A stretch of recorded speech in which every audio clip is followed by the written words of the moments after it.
Hello, everyone, and welcome to Season 3 of Bringing Dreams and Miracles Together. This podcast is hosted by our incredible founder and CEO, Staci Swiderski, and myself, COO and Client Care Focal here at Family Source Consultants. I'm really excited about our upcoming season. Staci, what can our listeners expect out of Season 3 of Bringing Dreams and Miracles Together? Oh, goodness. We're going to have a great season. We are going to have some real life stories from intended parents, surrogates, egg donors, myself. I'm excited to share my story with all our listeners, some of our amazing professional experts. It's going to be really, it's going to be a great, I think, a very informational season, very informative. And we're just really excited to kick it off. I love that. I think my favorite part is we're informational, but we also bring in the realness, the stories behind the clients, behind, our family building partners. We're going to have some attorneys and doctors on. So I can't wait for all of those moments. This episode, though, is going to be a little bit more about you. We've kicked off Season 2 with you, if you remember, almost a year ago now.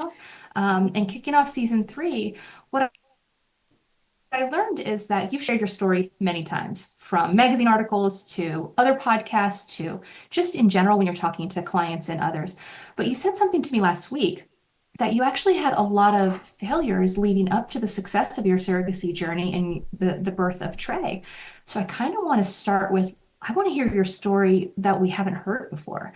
I want to share with our, audience and listeners that everything wasn't perfect even then, and that kind of what led us to have Family Source Consultants. So I'm going to turn it over to you and just kind of let you have the floor. I'm going to sit here and just listen intently, maybe chime in occasionally, but really just you share the extra part that we haven't heard before. Yeah, gosh, we're really going back, right? So I'm going to go way back to the beginning, back in oh goodness, 2001, about 2001 is when I really dove really deep into third-party reproduction. Knowing that my husband and I, we would have to utilize a gestational surrogate to have a biological child. This was way before we had even the social media that we have today and all this technology, even these podcasts, like nothing was like it is today. So it was kind of old school. So, I just remembered trying to, and we did, let me start here. Again, and I think this is important too, because I feel like this should really be kind of unscripted, right? That's the fun part. I have talking points, but I just threw them out the window. So go for it. Yeah, absolutely. So in all transparency, my husband and I, when we went through the process, we went through it independently. So that means we did not utilize an agency, which fast forward, we have our son, so I wouldn't change a thing with that, right? But going through it independently, we really hit so many unnecessary roadblocks that we would not have obviously hit had we utilized an agency. And that hence is really primarily the reason why it was so important for me to start this agency, to really help those others that were going through the same process not have to go through what we went through. So that was really important. But going back to the roadblocks, my goodness, we went through so many unsuccessful embryo transfers. We were With one surrogate, multiple surrogates, kind of, I know this is pre-Google. This is back when yes. the internet was very different back then. And we've shared on many other podcasts the reason you and your husband had to pursue surrogacy for your child. But so we'll get into that later. For anybody who doesn't remember, you can listen to Season 2, Episode 1 to hear that part of Staci's story. But this was pre like all of this at your fingertips. So just to get into that, how you took that first step and what you learned, how many surrogates, all of it. Right. So, I mean, goodness, starting from the very first surrogate, unfortunately, we did send her money to yeah, we trusted her. We had built a relationship with her, and to really hold her and show our seriousness and all of that. And we were preparing to start the our journey together. And unfortunately, she went MIA. So Wow. How it did was you an find her at that time? how Because do this is before Facebook too. This is Oh my goodness. No, this was actually it was online. It was a surrogacy group. Yeah, that was but it was really helpful. This group was really helpful and I met some amazing people along the way. So I wouldn't change a thing there. But so we learned the hard way. Fast forward, we ended up matching with a wonderful surrogate. We did a transfer there. It did not work, and then unfortunately we had to pause, and then just for several reasons, we ended up starting a third matching with our third surrogate. Another, she was lovely, but it just did not work after several attempts. So at that point, we had exhausted all of our embryos. And we took a little break there. This was this span of from the first surrogate that unfortunately, disappeared on you, to the second with the failed transfers to the third. How many years is this the journey with you? This was about a year and a half worth. Yeah, it was Wow. about a year and a half. Yeah, yeah.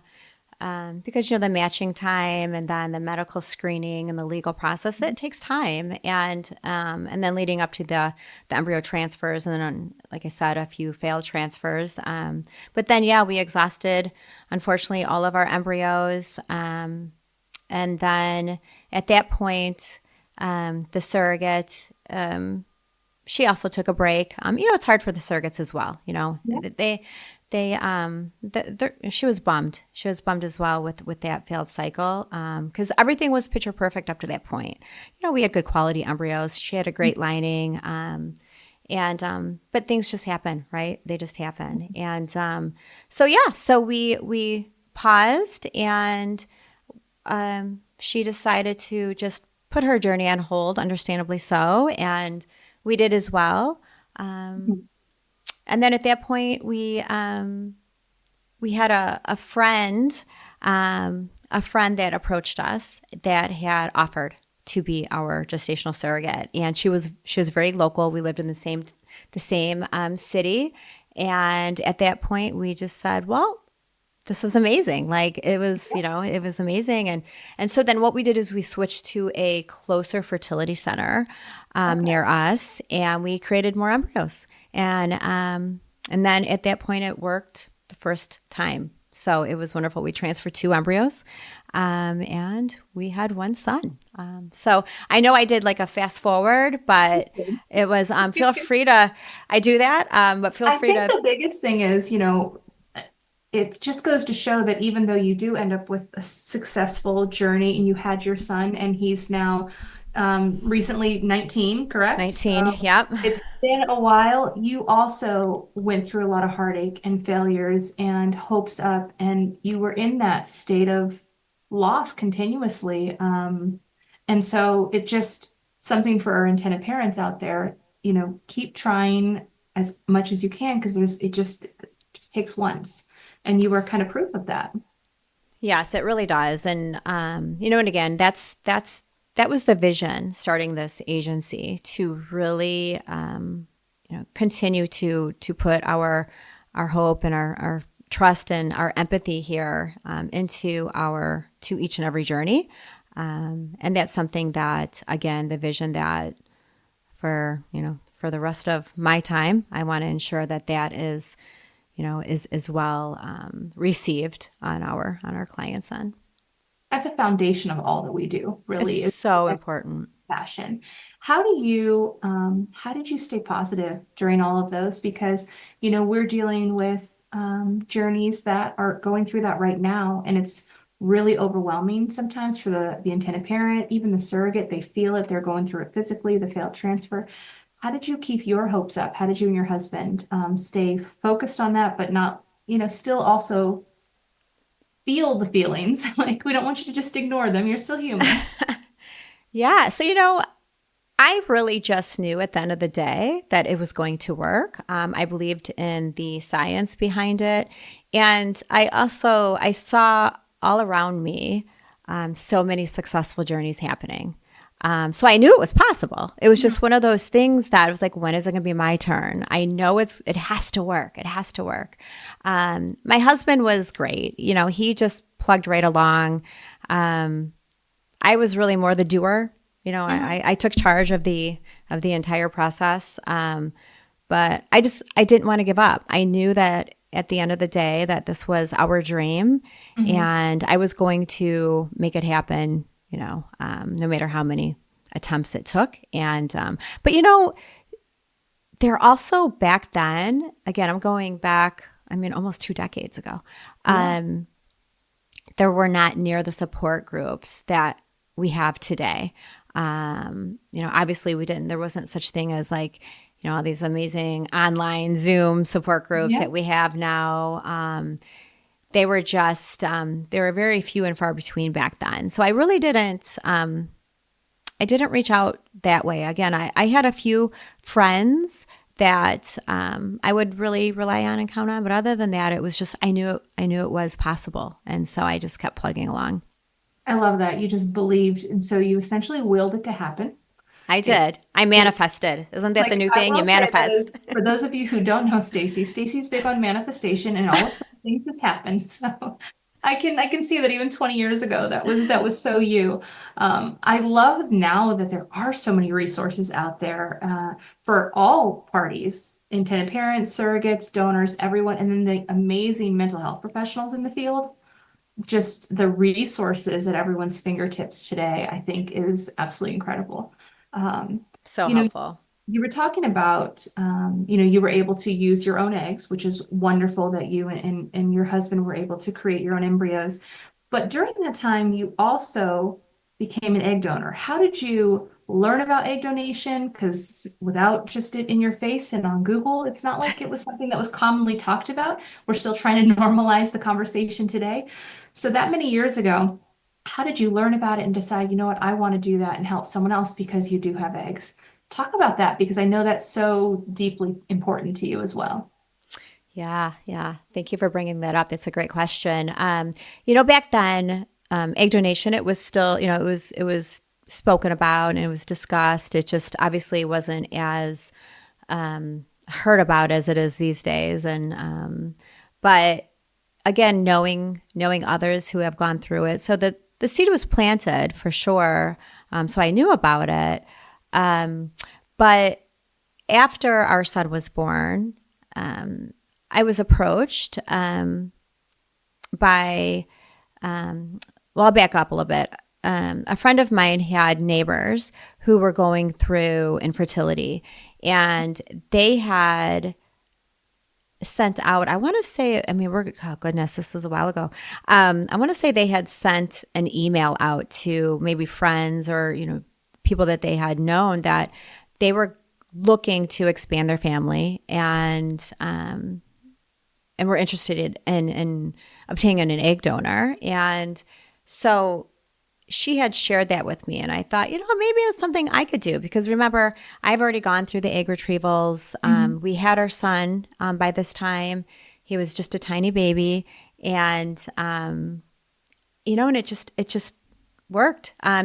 So my information was shared with them. We met very shortly after, and I drove to their house. We met, and from there, we just said, "Let's do this." And it was wonderful, and so I had the opportunity to donate twice for them, for that family, and it was something I it's very near and dear to my heart, and I'm so happy that I was able to help another family. So being on both sides of the infertility piece, if you will, needing the help of a surrogate to grow our family, I think that really also inspired me to want to help somebody else.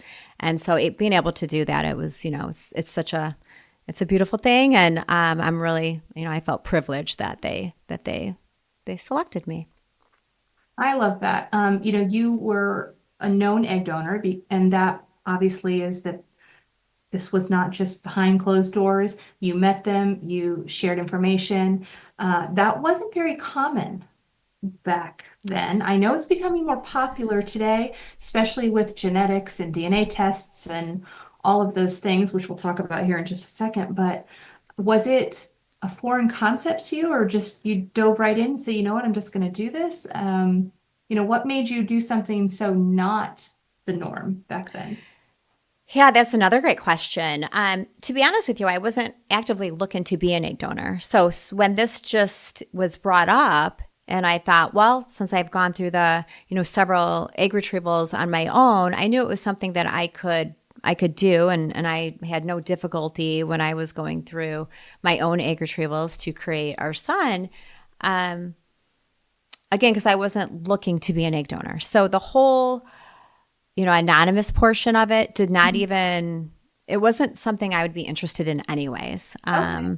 So I wouldn't have been comfortable, I don't think, being an anonymous egg donor. Now we don't even we don't use that, that language. It's closed, it's a closed egg donation. But no, I knew going into it, they wanted to stay in communication or at least share updates. Yeah. I certainly didn't want to be or didn't need to be part of the children's lives at all. But just knowing really where my genetics are and where they went, and also keep in mind I had children, so this is realistically their genetic siblings. So it was important to me that I knew the whereabouts of those genetics. And you did have children. So how did you and when did you share that with them? I mean, clearly they're older now, so they definitely know, but when was the right time for you to share? Did you share it at different times with different children? How did you talk about that? Because obviously with, ancestry.com or something, it just pops up. So it's really important to have these conversations, So important. especially in today's day. But back then, how did you do that? They knew right from the beginning. Yeah, because I was very, very open with my decision to be an egg donor.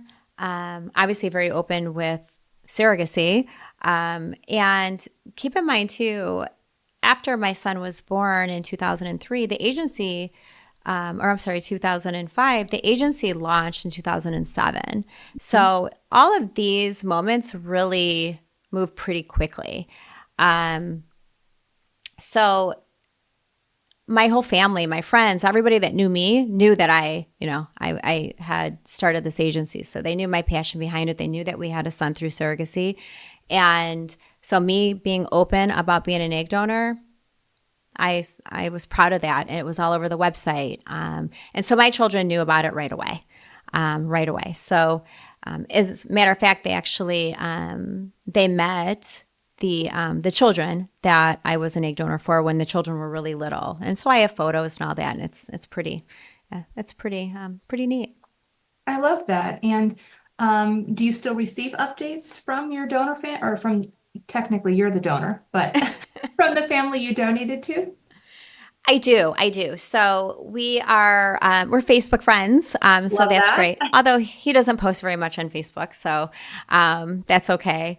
But yeah, I received updates, and unfortunately, sad. It was a very sad situation where the so it would be my recipient mother, but the mom, she had passed away of breast cancer a few years back, and so her and I were pretty close, and I would receive a lot of updates from her through the years, and but no, I know that they're always a call away or a Facebook message away or a text I love away. that. Yeah. So That's incredible. So we talked about some of the failures, your success, becoming a known egg donor, and you mentioned already that this is kind of what led you to start Family Source. What was the moment during your journey that you decided, I'm going to just start a company and I'm going to do this because I want to advocate for intended parents and surrogates and donors? Was there a defining moment, or was it just kind of the culmination of all of it? And then what compelled you to do this while raising an infant and being a no egg donor and starting an agency. Because, most people tackle one at a time, Stacy. You're kind of like an overachiever there. So I got two questions in one. What compelled you to do it when you did it, as well as what was kind of that defining moment that, I'm going to do this? Yeah, great question. But I can answer that in a blink of an eye. What compelled me to start the agency was the struggles that I went through and being able to really be a rock for those intended parents who were going through it as well. And there were not many agencies out there, and I wanted to ensure that we were an agency that would provide that foundation of just great support, and that was my motivating decision right there. It was just a passion, and during my own journey, I had so many people that would come to me and ask me questions and ask me to help them. And I just really enjoyed it. I loved to help other people. And so if I can help somebody build their family, then I thought, this is my calling, really. Yeah. I love it. And never looked back. So yeah, definitely. That I is love what. that you kind of knew you're going through your own struggles and you're like, I can't allow others to go through this. I want to help them. And that's really what started it all.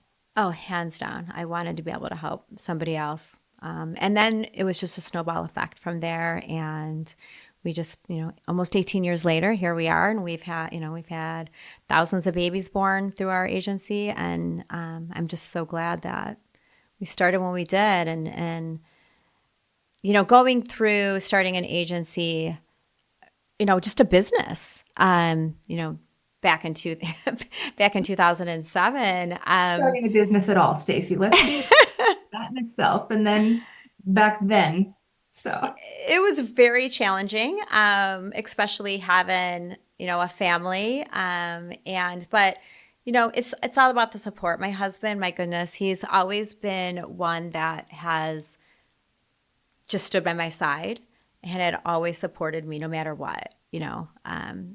It didn't matter what business it was. He would say, "You can do whatever you want to. You can do it because you have the mindset, and that's just who I am." And but definitely, I think anybody who starts a business, it's always great to start a business that they're so passionate about. yes. And so, but yeah, it was there were trying times, of course, because starting from the very beginning and to where we are today. We've come a long way, but I will say that one thing that has never changed, and that's always been that foundation, that vision to just ensure that everybody here who walks through our doors, comes through our email inboxes, everybody, Our whether virtual you're tours. yeah, it doesn't matter. No matter where they're at, if they're domestic, international, or surrogate, egg donor, recipient, intended parent, that foundation of just the empathy that we have for people that are, and the support, I never want that to sway. I love that. That's part of what I like so much about what I do is the client care side, just making sure they're all treated with compassion and care and just, supported throughout their whole journey. And I know every single person who is with Family Source feels the same way or they wouldn't be here. So I love that. We talked a little bit about, you being able to stay in touch and keep updates on the donor family. You're the donor. So the recipient family, there we go. Let me get it correct. Stop saying it wrong. It's a Um, tongue twister sometimes. it's, just the language, got to get it down. What is your relationship like with your surrogate who carried Trey? Oh, she's amazing.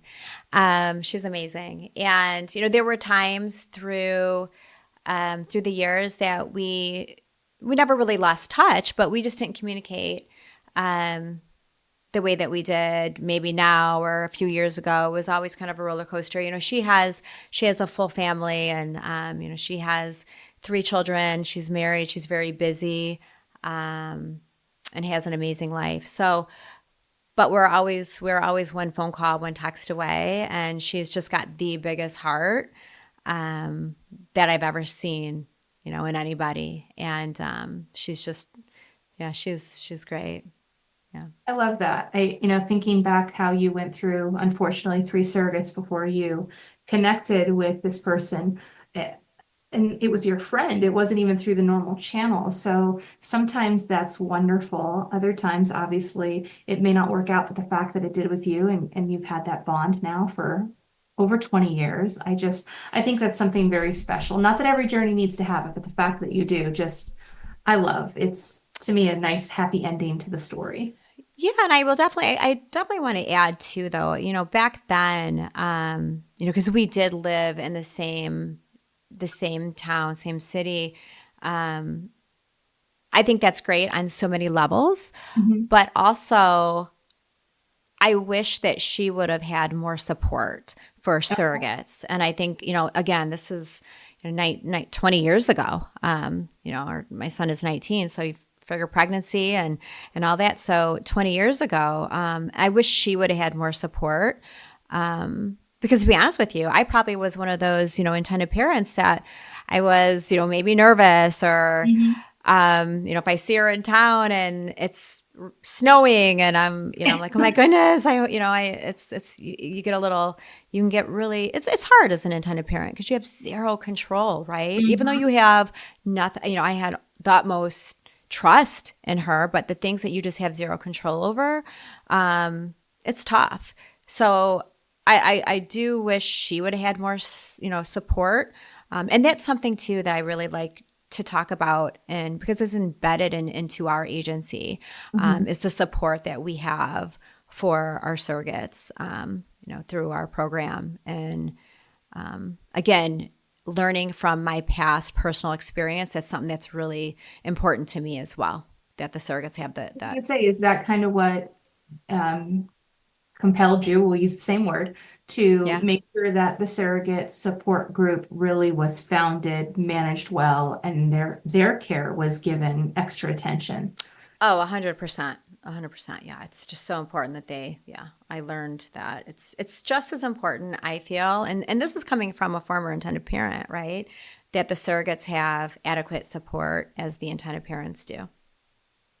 I think that's a beautiful thing because especially with Family Source, every client gets the attention that they need and deserve, frankly, because they're coming at it from their perspective. What the surrogate is going through is not the same as the intended parent, and having other surrogates to share that with, and intended parents, the support they can get, especially out and about with our family building partners, the different support groups out there now, it's really come so far. And I think it's really important to the success of a journey to have that.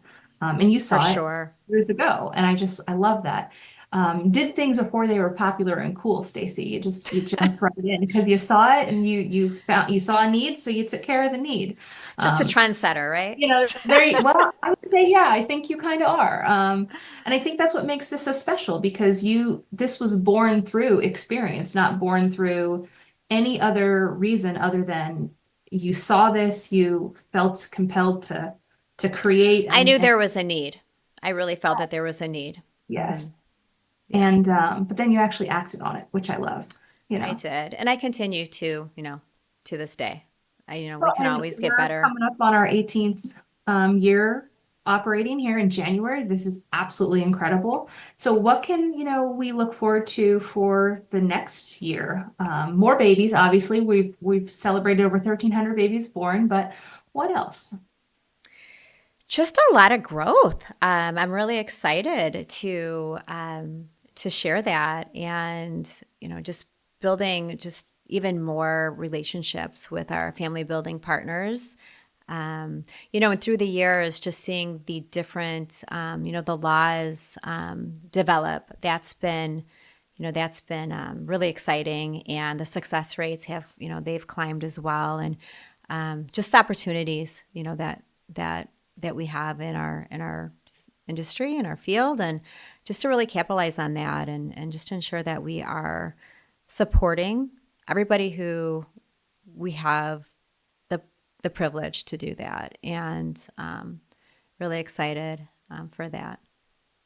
Lots more to come, though, for I sure. say I am as well. This is episode 1 of season 3. We have here soon some incredible intended parent stories, intended parents that you actually signed on, and they're going to be joining us soon. I'm excited for that conversation that you're going to have. I'm going to be kind of a fly on the wall, just listening. Yeah, that'll be Um, incredible. I'm excited yeah, to we talk to them have again. some surrogate personal stories. They're going to share their stories. It's going to be exciting in that regard. We'll get some donor stories shared. It's really important that everyone really sees different perspectives.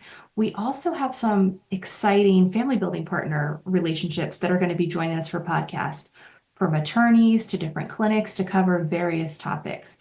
So is there something that I know this is going to be like I'm setting you up, but is there an episode or a topic that you're most excited to share with our listeners, or is it all of it, which is kind of my answer. I like all of it, but I there really isn't just one. I'm excited for all of them, to be honest with you, because our listeners, I think they're going to have for sure takeaways from every podcast that we have. So, even if it's a scientific, podcast, I'm sure many hopeful parents that are beginning their family building journey, they're going to definitely be able to find that very, useful. And, but no, I think it's we want to take advantage of the opportunity to have this podcast and just not only be fun and but we want it to be educational, of course. That's but just really true information, true stories, and the real deal. And that's what I'm really excited for sure.